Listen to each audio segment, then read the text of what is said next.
Good morning, good afternoon, good evening, wherever you are.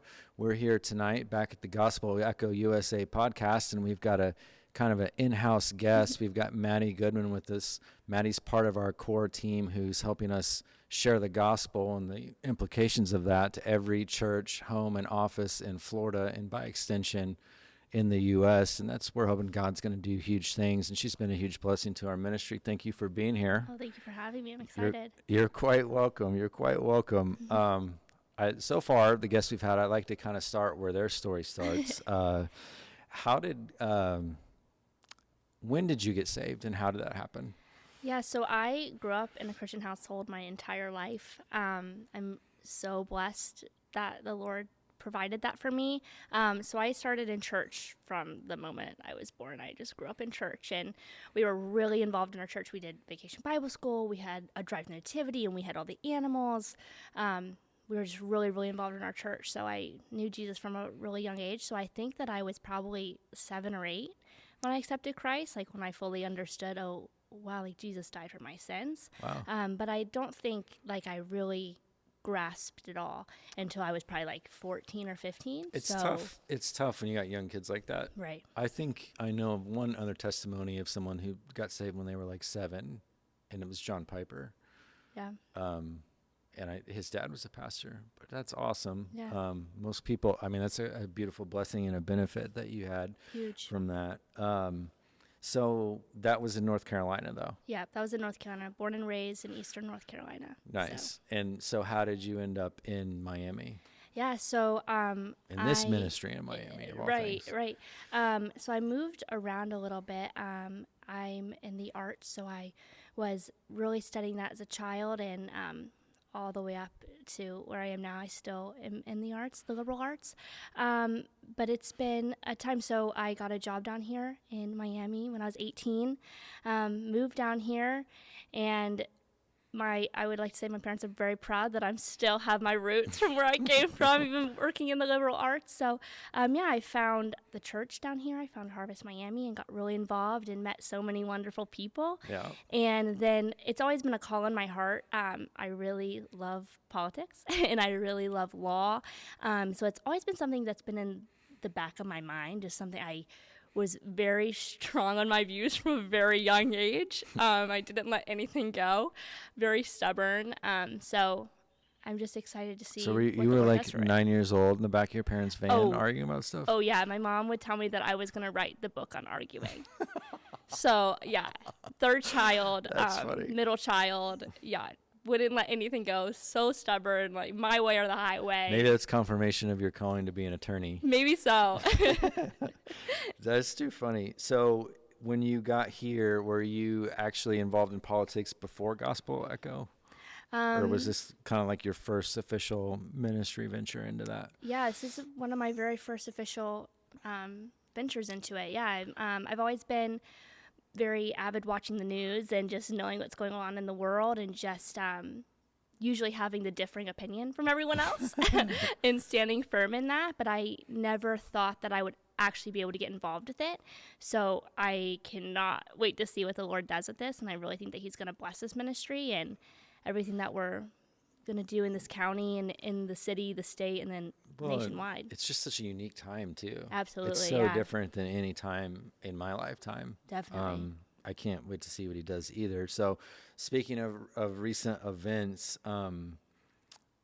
how did Donald Trump win college kids?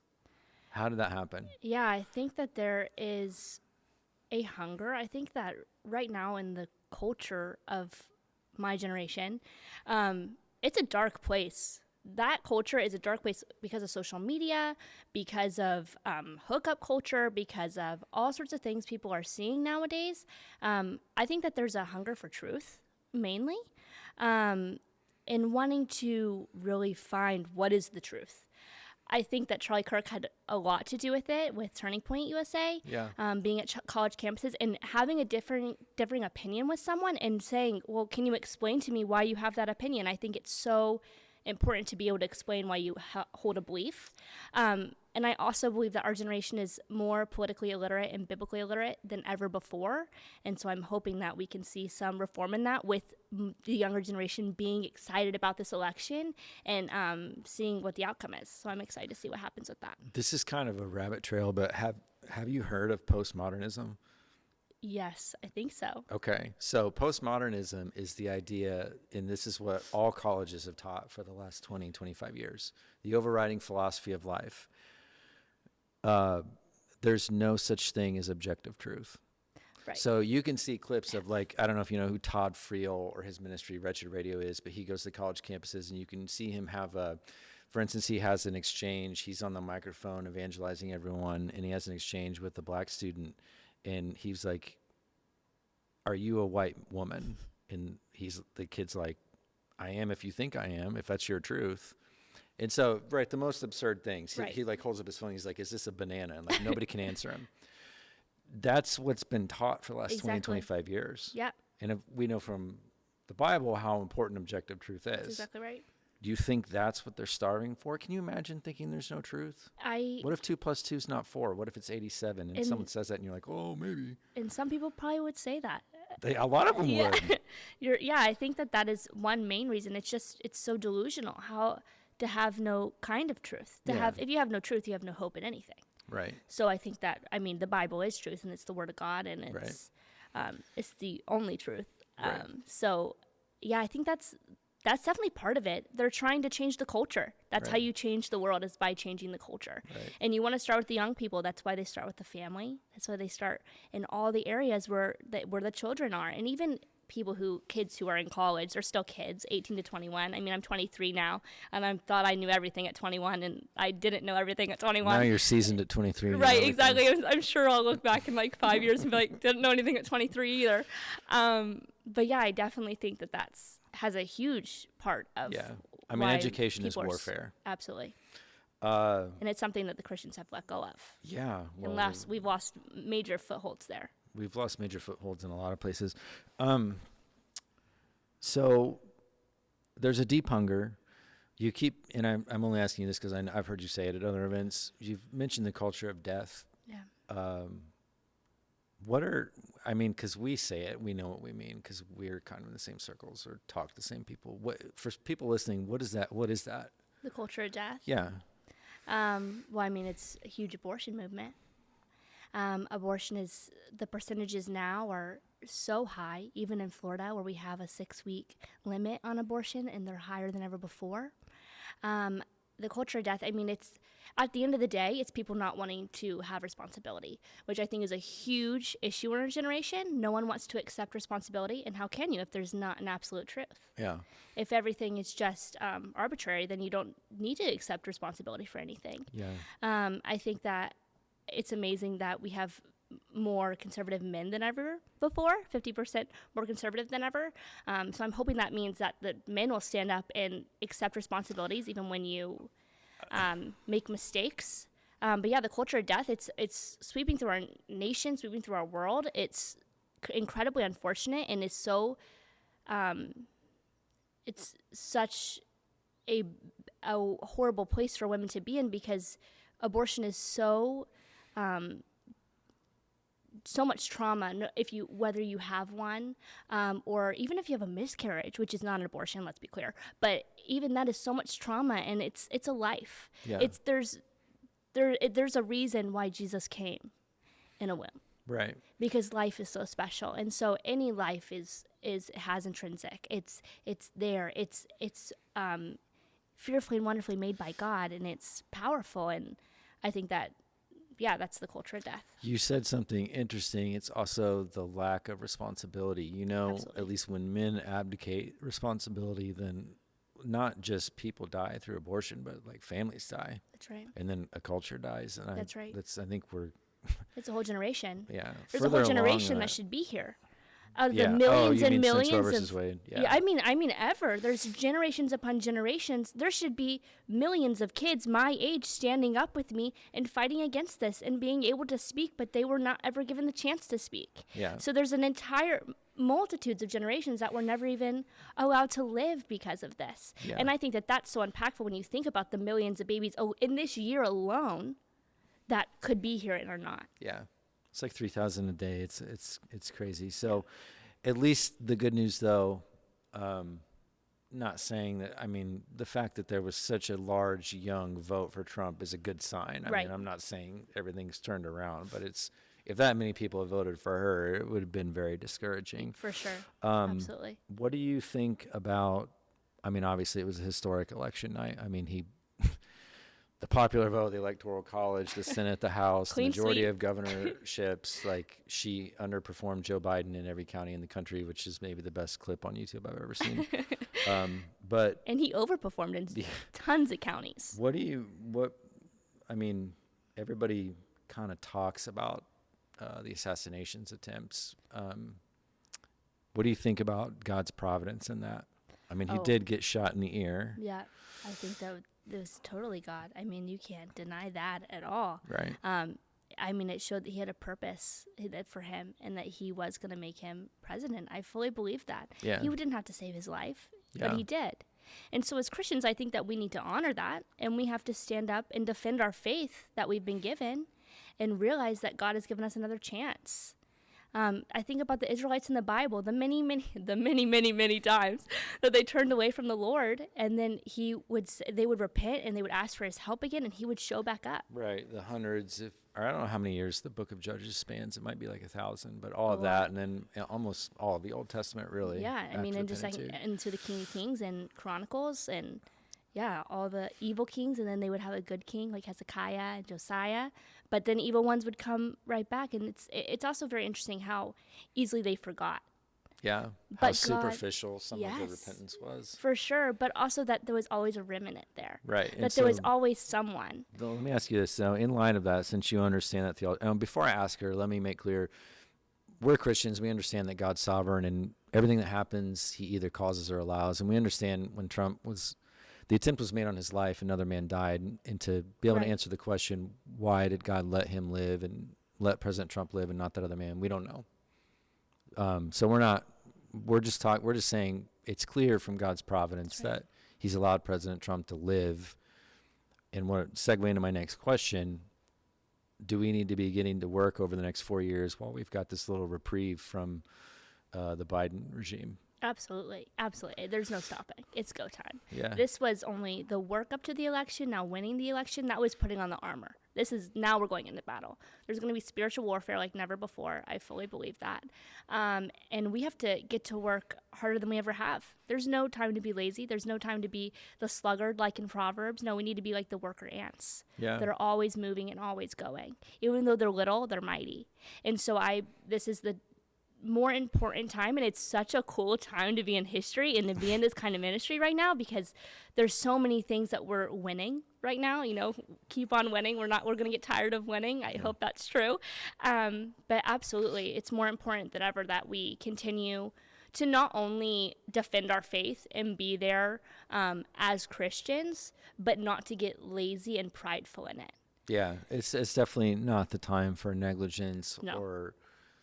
And what we have, like you said, we can't be the thing where like, our guy won, so I'm just gonna not bring God's kingdom to the whole world, the political world, like we've been doing for 60 years because we're fine. Like it's not gonna work. Which isn't true. We're not even. This is just like I said, the beginning of it, and we're not fine as a nation. We're so. But what you're saying, like we're so sick as a nation, and Christians need to realize that we are so sick as a nation, and that we have everything at our grasp right now to make things happen. And people will say, well, I don't know how to get involved. Well, you can start at a very, very small level. Start at the local level. Grassroots. See what you can do. Grassroots, absolutely. I think that Christians now need to be praying for people in their congregations, their friends, their family, for the Lord to put on their heart to run for the school board, to run for mayor, to run for the local offices, because that's how we make a difference. You start so small, and God gives us blessings upon blessings upon blessings. And I think that that's what we need to start praying for. Yeah, and I think we've seen that happen to a larger extent in Florida than almost any other state. For sure. Honestly, I mean, we're pretty blessed here to be. Absolutely. I mean, obviously the leadership at the top is phenomenal with DeSantis, but like just statewide, there's a lot. Which makes a huge difference. Yeah, it makes a huge difference. I mean, the Senate and the state Senate and state House are 70% Republican, which they're not all great, but it's better than it being 70% Democrat. Some kind of the same ideologies. Yeah. So let me ask you this. This past week, I think, and I'm not sure about all the details, but at some level in public schools in Oklahoma, where I have family, actually, maybe I should ask them. The Bible is somehow being put back into curriculum. Maybe, am I getting that right? I think so. Or is it just allowed to be read by teachers? I think that it's allowed to be in the classrooms again. Okay. I'm not sure how far it goes, but they're saying that it's needed to know our history as a country. Because it is. Because it is. It 100% is. And I think that is such an amazing way to get the Bible back into schools. I think it's going to be the easiest way to say that we believe it's the Word of God. It is the truth, but it is a historical document within our nation's history. And without it, if you don't remember our history, then it's doomed to repeat itself, right? Yeah. So I think that's an awesome way for us to slowly start getting it put back into our school systems. And I think it's going to be an amazing thing that happens. Think even, and this would just be the most basic thing, like if all classrooms could just replace their pride flags with the 10 Commandments, I think there would just be like when you go out and you street preach or you do something like that, spiritual things happen. You can't see them, obviously. But to me, a flag seems to be a symbol of, this is our territory. Right. And I think that would be amazing. I mean, that's one thing if somebody wants to do this listening. School board. That's right. Start local. State legislature, find somebody that can lobby and try to get, do things that God wants you to do. I mean, God will make a way when there seems to be no way. Yeah. Well, He always will. Like the whole story of the whole Bible. That's right. All the battles the Jews win, they've got like 300 guys. And they're fighting giants, and they somehow still win when God's with them. So. And the other nations were scared to death of them. I know. And they had how many thousands of men, hundreds of thousands of men, and they would tremble and they would shake because were giants they too. I'm knew. Not even kidding. Yeah, I know. And but they knew how good God was because He led them out of Exodus, or He led them out of Egypt in Exodus, and it's just amazing to see. I think that we can learn so much from the Old Testament. I'm actually going through it right now, so I'm really passionate about it. Yeah, it's so amazing, especially when you're like fighting in a fight, kind of like what we're fighting in. It's amazing. I don't want to put you on the spot. So if you don't know, just say I'm not sure. Okay. You recently did somewhat of a deep dive into the history of prayer in schools, and I haven't read this Supreme Court case. I know there was some foundational Supreme Court case that happened in the 60s, I believe, and when it did, prayer in public school more or less came to a halt. Yeah, so I don't want to say I'm the but expert like you found, on it, like you know some but stuff. I went on a deep dive about it because I was curious when it was taken out of schools, and it all started because of this woman named Madeline Murray O'Hare. Oh, I've heard of her. She was the founder of the Atheist Party. That's exactly right. Yeah, she was, and she fought and fought and fought to get prayer taken out of schools because they would have a moment of silence and prayer and say the Pledge of Allegiance before the school day. I also want to preference, I never went to public school because I was homeschooled my whole life. So my view of public school is so different than everyone else's. But anyhow, I continue. So I'm like, public school, I don't really know much about that. But yeah, so Madeline Murray O'Hare, so she was determined to get prayer out of school. So I want to say it was in Baltimore was the first case that went to the Supreme Court. And her 14-year-old son was a part of this case, okay? And she got it sent, and they said what's the right word? They sided with her. And then more and more court cases came, and they continued to side and remove. So she broke the dam open, and there was that's exactly right. The floodgates open. Absolutely. So so she did that. She even went as far after prayer was removed from schools to go against to attack churches to try to get their tax exemptions gone, to try to remove it from our currency, to try to get under God out of the Pledge of Allegiance.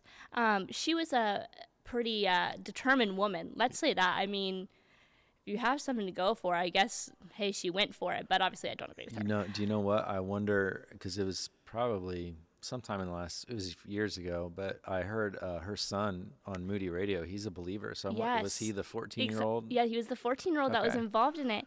So he became a pastor Later in life, he wrote a To book. our point that God will give you the victory. Yeah, absolutely. So he wrote a book called Let Us Pray. Yep. And I just ordered this book last night, and I'm going to read it. So maybe I'll have to No come way. back when I have Yeah. read this book. But it's all about how he regrets that he was even a part of those court cases, and that he believes, and her whole Well, you don't really premise have a was choice the when you're a separation kid. of church and state, which is completely wrong and such a misconception with our entire country. Yeah, that's not But what that means. Not for at all. listeners. No, it's that the state cannot be involved and say what the church should and should not do. We have Because- religious freedom. Because the Puritans and the Pilgrims came from England and from other countries in Europe where that was a huge problem because the church was functioned as part of the state government. Exactly. And also, what people don't know, just a little side tangent, it's not in our Constitution. No, It's a letter it's from a letter, Thomas Jefferson yeah, in 1802. to Danbury Baptist. Yeah. So he wasn't. Yeah.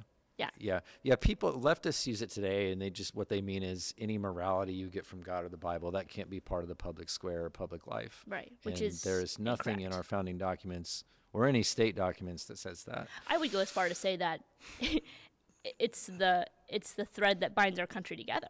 It's obviously Which a is threat, yeah. totally. And so that all these founding fathers, if you go back and look at the letters they wrote, there's so much truth in them and so much from the Bible, and they gave everything to God. They said it was God that blessed the nation. Everything was divined by God.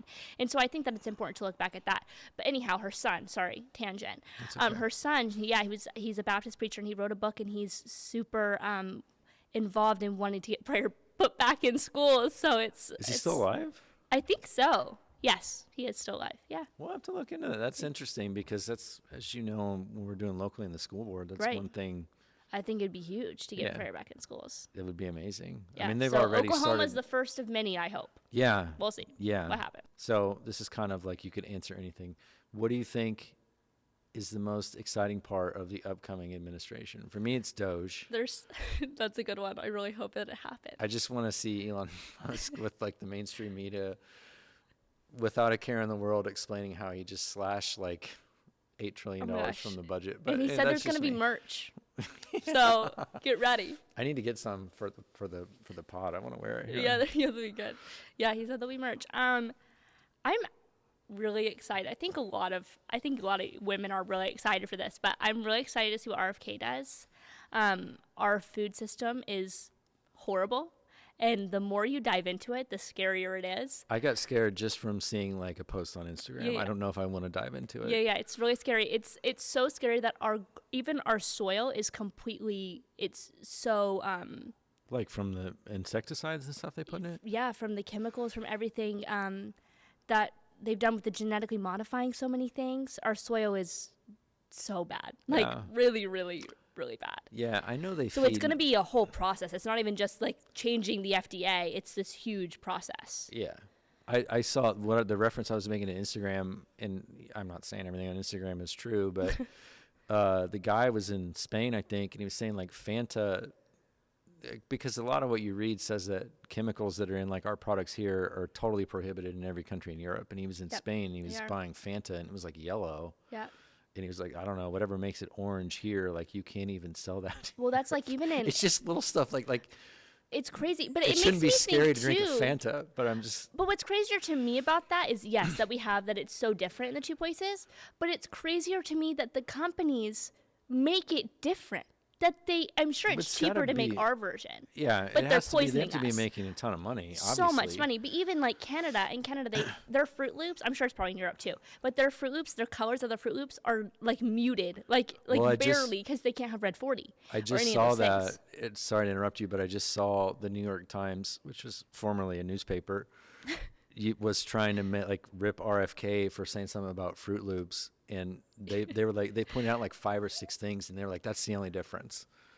Like it was like 5 banned ingredients. Yeah, yeah. And like Which the are horrible side for by you. side photos of the cereals. And I bet that- if they broke those down, it's probably due to a lot of illnesses in the United States. Probably. I'm sure it is. Those chemicals? Probably. I mean, we have really high cancer and heart attack Yeah, rates. and Well, I- not necessarily just heart attack, but all like cardio. Right, exactly. And Related stuff. I don't know the statistic, but we have some of the highest rates of child obesity. Yeah.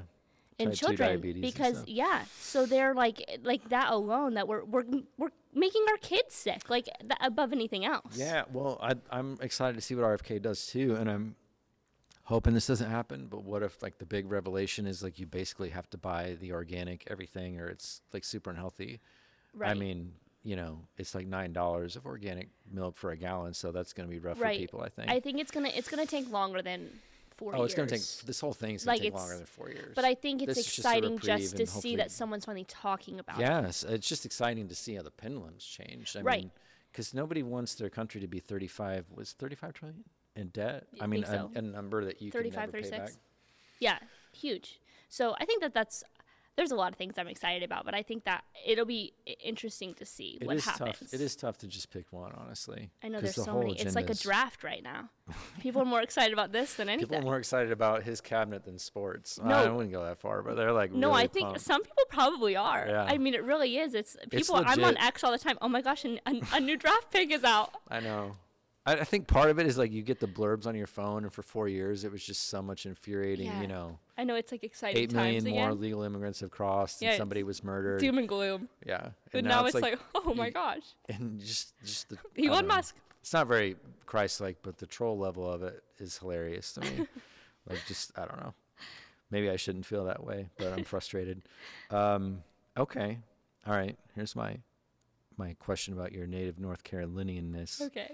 All right, so Maddie's from North Carolina. How do you feel about the recent way in which FEMA handled the flood disaster there? That's a great question. Kind of like a follow-up, how do you feel about them apparently persecuting people with Trump signs in their yards here in Florida?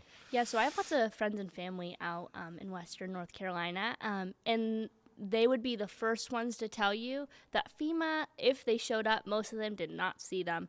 And the church is what got everything together. The church was having people come out and rebuild bridges. Before you do that, what's the topography like? Because you told me.